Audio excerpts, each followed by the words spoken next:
कभी सोचा है कि हमारे अंदर ही एक ऐसी शक्ति छिपी है जो किसी दवा की तरह काम कर सकती है, पर है बिल्कुल मुफ्त। आज हम उसी छुपी हुई शक्ति यानी ग्रैटिट्यूड, कृतज्ञता की कीमियागिरी को समझने वाले हैं। एक ऐसी आल्कमी जो हमारे मन और शरीर दोनों को पूरी तरह बदल सकती है। तो चलिए इस राज से पर्दा उठाते हैं। और देखिए, ये जो बात यहाँ लिखी है ना, यही इस पूरी चर्चा का दिल है। जरा सोचिए, एक ऐसी शक्ति के बारे में जो कोई दवा नहीं है, पर दिल और दिमाग दोनों को ठीक करने की ताकत रखती है।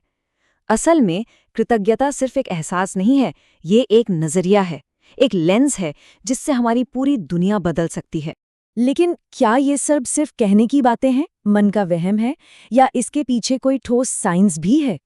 और इसका जवाब साइंस देता है, और आप सुनकर शायद चौंक जाएंगे। जी हाँ, विज्ञान कहता है कि आभार सच में हमारे दिमाग के सर्किट को, उसकी वायरिंग को बदल सकता है। चलिए देखते हैं कि ये जादू असल में काम कैसे करता है। देखिए, हमारे दिमाग की ना एक डिफ़ॉल्ट सेटिंग होती है जिसे कहते हैं नेगेटिविटी बायस। इसका मतलब ये है कि अगर दिन में 9 अच्छी चीजें हुई और एक बुरी, तो हमारा ध्यान ना चाहते हुए भी उसी एक बुरी चीज पर जाके अटक जाएगा।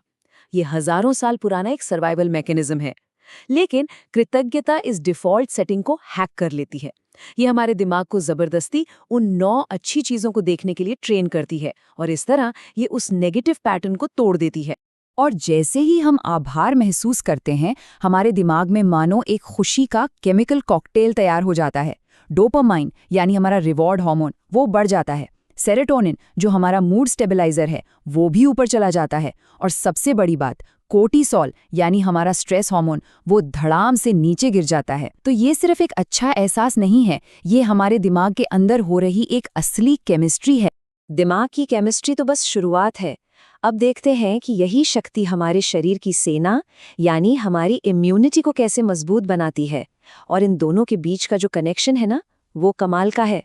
इस कमाल के कनेक्शन का एक फैंसी साइंटिफिक नाम भी है, साइको न्यूरो इम्यूनोलॉजी। नाम थोड़ा मुश्किल है, पर मतलब बहुत आसान है। हमारा मन, हमारा नर्वस सिस्टम और हमारी रोगों से लड़ने की शक्ति, ये तीनों अलग अलग नहीं हैं। ये एक दूसरे से लगातार बात करते हैं। ये एक ही टीम का हिस्सा हैं।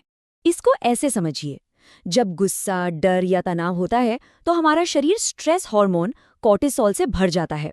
ये कोर्टिसोल हमारी इम्यूनिटी के लिए जहर की तरह काम करता है। ये हमारी रोगों से लड़ने वाली सेल्स की ताकत को कमजोर कर देता है। और यही वजह है कि जब हम तनाव में होते हैं तो ज्यादा बीमार पड़ते हैं। और देखिए, ये टेबल पूरी कहानी को एक नज़र में समझा देती है। जब हम ग्रैटिट्यूड प्रैक्टिस करते हैं तो तनाव घटता है, हैप्पी हार्मोन्स बढ़ते हैं, नींद अच्छी आती है और मन शांत होता है। और इसका सीधा नतीजा, हमारी इम्यूनिटी मजबूत होती है और हमारा शरीर खुद को ज्यादा बेहतर तरीके से ठीक कर पाता है। मतलब साफ है, एक पॉजिटिव भावना का सीधा सीधा शारीरिक लाभ होता है। साइंस हमें बताता है कि ये कैसे होता है, लेकिन आध्यात्मिकता हमें समझाती है कि ये क्यों होता है। राजयोग के नजरिए से कृतज्ञता सिर्फ एक दिमागी कसरत नहीं है, बल्कि यह हमारी आत्मा के असली स्वरूप का दरवाजा खोलती है। चलिए इस गहरी यात्रा पर चलते हैं। इस गहरी समझ की जो पहली सीढ़ी है वो है ये एहसास कि मैं ये शरीर नहीं हूँ। हमारी असली पहचान, हमारा अस्तित्व इस हाड़ मांस के शरीर से कहीं ज्यादा बड़ा और गहरा है। तो फिर सवाल उठता है कि हम हैं कौन? हम वो आत्मा हैं, वो ऊर्जा, वो चेतना जो इस शरीर रूपी गाड़ी को चला रही है। हम ड्राइवर हैं, गाड़ी नहीं। और जब इस नज़रिए से देखते हैं तो कृतज्ञता सिर्फ थैंक यू कहना नहीं रह जाता। ये आत्मा के लिए एक अलार्म क्लॉक की तरह है जो उसे हर रोज याद दिलाती है कि तुम असल में कितने शक्तिशाली, शांत और भरपूर हो। और आत्मा का असली स्वभाव, उसका ओरिजिनल नेचर क्या है? शांति, संतोष और शक्ति।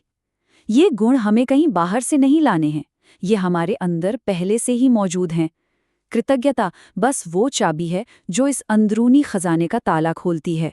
तो अब जब हमने इसके पीछे के विज्ञान और आध्यात्मिकता दोनों को समझ लिया है, तो सबसे बड़ा सवाल ये है कि इस शक्ति को अपनी जिंदगी में लाएं कैसे। तो चलिए अब देखते हैं एक बिल्कुल आसान सा तरीका जो हमारी रोजमर्रा की जिंदगी को बदल सकता है। तो इसको ना 3 सिंपल स्टेप्स में अपनी आदत बना सकते हैं। पहला, सुबह उठते ही एक शक्तिशाली संकल्प से दिन की शुरुआत करें। दूसरा, रात को सोने से पहले अपने स्वास्थ्य से जुड़ी कोई भी 3 चीज़ों के लिए दिल से आभार व्यक्त करें। और तीसरा, दिन में जब भी तनाव महसूस हो तो बस 5 मिनट के लिए रुकें और अपने शरीर की हर कोशिका को धन्यवाद दें। और आखिर में ये एक संकल्प जो शायद सबसे ज़रूरी है, मैं जो हूँ उसके लिए आभारी हूँ। ये सिर्फ एक वाक्य नहीं है, ये सेल्फ एक्सेप्टेंस का, खुद को स्वीकार करने का सबसे शक्तिशाली तरीका है। इसे हर रोज खुद से कहना है। तो इस पूरी चर्चा का निचोड़ क्या है? ये एक आखिरी सवाल। अगर हमारा सिर्फ एक विचार, एक भावना हमारी पूरी बायोलॉजी को बदलने की ताकत रखती है, तो जरा सोचिए हमारे अंदर असल में कितनी शक्ति छुपी हुई है।